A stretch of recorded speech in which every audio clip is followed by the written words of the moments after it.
നമ്മൾ നല്ല പാരൻസ് ആണോ, അല്ലെങ്കിൽ നമുക്ക് നല്ല മാതാപിതാക്കളാകാൻ കഴിയുമോ? ഇപ്പോൾ പല ആൾക്കാരും പറയുന്നത് കേൾക്കാം, പാരൻറ്റിങ്ങിൽ എന്താ ഇത്ര ഇമ്പോർട്ടൻസ് എന്ന്. എല്ലാവരും ജനിക്കുന്നു, വളരുന്നു, ഭക്ഷണം കഴിക്കുന്നു, കുട്ടികളുണ്ടാവുന്നു, സ്കൂൾ പോകുന്നു, കല്യാണം കഴിക്കുന്നു, അല്ലേ? പക്ഷേ അതിനപ്പുറത്തേക്ക് ഞാൻ എന്താണ് അല്ലെങ്കിൽ നമ്മളെന്താണ് എന്നുള്ള നമ്മളെ കോൺട്രിബ്യൂട്ട് ചെയ്യുന്ന വലിയൊരു ഫാക്ടറല്ലേ നമ്മുടെ പാരൻസ് എന്ന് പറയുന്നത്. ഇപ്പോൾ എൻ്റെ അച്ഛനും അമ്മയും അല്ലെങ്കിൽ എൻ്റെ വാപ്പയും അമ്മയും എന്നെ എങ്ങനെ വളർത്തി, അല്ലെങ്കിൽ എന്നെ എത്രത്തോളം കെയർ ചെയ്തിട്ടുണ്ട്, അല്ലെങ്കിൽ എത്രത്തോളം സ്നേഹിച്ചിട്ടുണ്ട്, അവരുടെ സ്നേഹം എത്രത്തോളം ഒതുക്കി വെച്ചിട്ടുണ്ട്, ഇങ്ങനെയുള്ള കാര്യങ്ങളെല്ലാം എൻ്റെ സ്വഭാവത്തെയും എൻ്റെ പെരുമാറ്റത്തെയൊക്കെ ബാധിക്കുന്നില്ലേ? ഡയാന ബോംബ്രിൻ എന്ന സൈക്കോളജിസ്റ്റ് ഒരു 4 തരത്തിലുള്ള പാരൻറ്റിങ് സ്റ്റൈൽ പറയുന്നുണ്ട്. Authoritarian parenting style, authoritarian parenting style, permissive parenting style, neglectful parenting style. Authoritarian parenting style എന്ന് പറഞ്ഞു കഴിഞ്ഞാൽ അമിതമായ ചിട്ടയോടും ഒട്ടും സ്വാതന്ത്ര്യം കൊടുക്കാതെയും വളർത്തുന്ന രീതിയാണ് അതോറിറ്റേറിയൻ പാരൻറ്റിങ് സ്റ്റൈൽ എന്ന് പറയുന്നത്.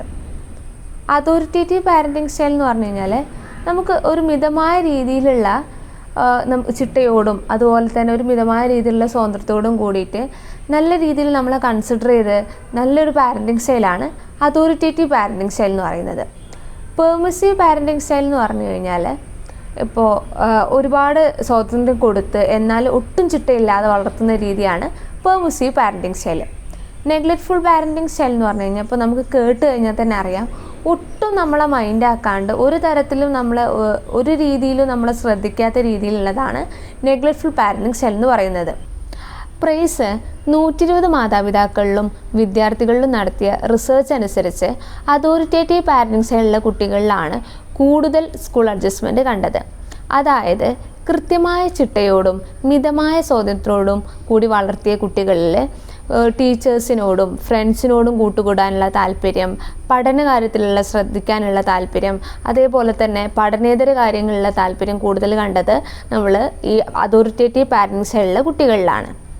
ദാറ്റ് മീൻസ് നമ്മുടെ പാരൻറ്റിങ് സ്റ്റൈൽ നമ്മളെ എത്രത്തോളം ഇൻഫ്ലുവൻസ് ചെയ്യുന്നുണ്ട് എന്നുള്ള കാര്യമാണ് മനസ്സിലാക്കേണ്ടത്. നല്ല പാരൻസ് എന്ന് പറഞ്ഞാൽ ശരിക്കും ആരാണ്? നമ്മളെ കുട്ടികളെ നന്നായിട്ട് കേട്ട് അല്ലെങ്കിൽ നന്നായിട്ട് ലിസൺ ചെയ്ത് അവരുടെ വികാരങ്ങളെ നമ്മൾ നന്നായിട്ട് അംഗീകരിച്ച് അവർ പറയുന്ന കാര്യങ്ങൾ അതേ രീതിയിൽ നമുക്ക് ഉൾക്കൊള്ളാൻ കഴിയണം എന്നുള്ളതാണ്. അതേപോലെ തന്നെ നമ്മുടെ ക്വാളിറ്റി ടൈം അവരുടെ കൂടെ സ്പെൻഡ് ചെയ്യുക എന്നുള്ളതും, നല്ല അനുകമ്പയുള്ളവരായിട്ട് വളർത്തുക എന്നുള്ളതും, നല്ല സഹാനുഭൂതിയോടുകൂടി വളർത്തുക എന്നുള്ളതുമാണ് നല്ലൊരു പാരൻസിൻ്റെ ക്വാളിറ്റി. ഇപ്പോൾ നമ്മൾ സ്കൂൾ വിട്ട് വന്നു കഴിഞ്ഞാൽ സാധാരണ കേൾക്കുന്ന ഒരു ചോദ്യമാണ്, അച്ഛൻ്റെ മകൾ അല്ലെങ്കിൽ ഉപ്പൻ്റെ അല്ലെങ്കിൽ ഉമ്മയുടെ മകൾ ഭക്ഷണം ഫുള്ള് കഴിച്ചോ? പകരം നമുക്കിങ്ങനെ ചോദിച്ചൂടെ, നിങ്ങളുടെ ക്ലാസ്സിൽ ആരെങ്കിലും ഭക്ഷണം കഴിക്കാതെ ഇരുന്നിരുന്നോ?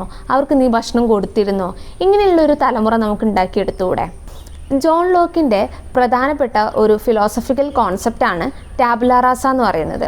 അതായത് നമ്മൾ ജനിച്ചു വീഴുന്ന ഓരോ കുട്ടിയും ബ്ലാങ്ക് സ്ലേറ്റ് അല്ലെങ്കിൽ ഒന്നും അറിയാത്തവരാണ്. നമ്മൾ കാര്യങ്ങൾ പഠിച്ചെടുക്കുന്നത് നമ്മുടെ ചുറ്റുപാടിൽ നിന്നാണ്. നമ്മളെ സംബന്ധിച്ചിടത്തോളം നമ്മുടെ പാരൻസ് എന്ന് പറയുന്നതാണ് നമ്മുടെ ചുറ്റുപാടിലെ ഏറ്റവും വലിയ ഫാക്ടർ എന്ന് പറയുന്നത്. പലപ്പോഴും നമ്മൾ കേൾക്കുന്ന ഒരു കാര്യമാണ് അല്ലെങ്കിൽ കാണുന്ന ഒരു കാര്യമാണ് പാരൻസ് കുട്ടികളെ മറ്റുള്ളവരുമായിട്ട് കമ്പയർ ചെയ്യുന്നത്. നീ അവരെ കണ്ടുപഠിക്കുക അല്ലെങ്കിൽ ഇവരെ കണ്ടുപഠിക്കുക, അത് ചെയ്യേ ഇത് ചെയ്യേ, പകരം നീ ഞങ്ങളെ കണ്ടുപഠിക്കുക അല്ലെങ്കിൽ നീ അച്ഛനെയും അമ്മനെയും കണ്ടുപഠിക്കുന്ന എത്ര പാരൻസിന് ധൈര്യമായിട്ട് പറയാൻ കഴിയും? അങ്ങനെ ഒരു പാരൻറ്റിങ് സ്റ്റൈലാണ് നമ്മൾ ഡെവലപ്പ് ചെയ്തെടുക്കേണ്ടത്. നമ്മുടെ അച്ഛനെയും അമ്മേൻ്റെയും അല്ലെങ്കിൽ നമ്മുടെ പാരൻസിൻ്റെയും അല്ലെങ്കിൽ നമ്മുടെ ചുറ്റുപാടുള്ള സ്നേഹം കണ്ടിട്ട് വേണം കുട്ടികൾ വളരാൻ. എല്ലാവർക്കും അങ്ങനെയുള്ളൊരു പാരൻറ്റിങ് സ്റ്റൈൽ ഉണ്ടാവട്ടെ എന്ന് പ്രാർത്ഥിക്കുന്നു.